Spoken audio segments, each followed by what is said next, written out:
Esponenti tal-Partit Nazzjonalista, partikolarment dawk qrib il-kap Simon Busuttil, infexxew f'tgħajjir indirizzat lejn l-eks sindku ta' Ħallija Ian Castaldi Paris. Dan wara li nhar il-ħadd filgħodu indirizza l-Konferenza Ġenerali tal-Partit Laburista fejn iddikjara li rid ikun man-naħa li temmen fil-verità u l-onestà.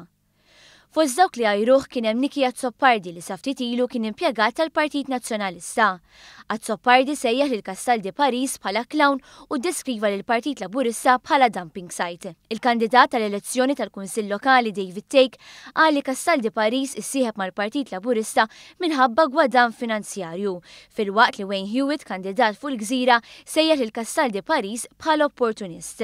Ma naqax il-kumment tal-eks segretarju ġenerali tal-Partit Nazzjonalista Olivier. Hawn irreaġixxa wieħed mill-ħbieb tiegħu u lil Castaldi Paris għallu ġuda. Kontra Castaldi Paris kiteb ukoll l-eks sindku nazzjonalista tal-Pjetà u kandidat kien Mifsud.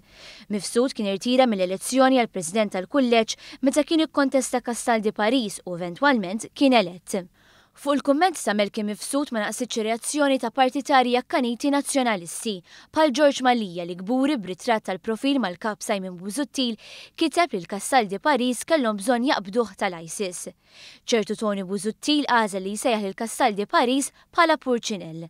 Kumment li kien differenti ferm inkiteb minn John Bonello, eks segretarju internazzjonali tal-Partit Nazzjonalista. Sostna li l-problema mhuwiex Ian Castaldi Paris iżda min jaħseb li nies huma disposable. L-attitudni tal-partitari nazzjonalisti tirrifletti l-ħsieb tal-kap Simon Busuttil li meta mistoqsi fuq Jeffrey Pulicino Orlando kien qal li Joseph Muscat jista' jżommu.